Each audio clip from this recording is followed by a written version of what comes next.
There's a freaking exhaust leak coming out of the back of the turbo, I can tell. Yeah, well, I guess we try to listen to it first thing. Working hard. Tensioner's bouncing. Sounds like an exhaust leak a little bit too, but that is noisy. You want me to shut it off? Hey, keep it going for 1 second. Yeah. I don't know if you guys can see a little bit of smoke. It's definitely pretty loud. There's a freaking exhaust leak coming out of the back of the turbo, I can tell. I think it's missing a bolt, and I can push up on it and it actually quiets it down just a hair.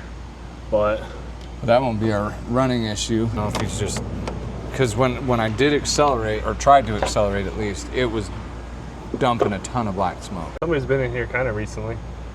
Maybe to find out a little bit of repair history. But I mean, it's running real rough. The thing's shaking like crazy too. I mean, a little bit sometimes, but I don't know, maybe that turbo took a crap too. Definitely got some blow by, heavy vibration. I think it went from nothing to something like the flip of the switch.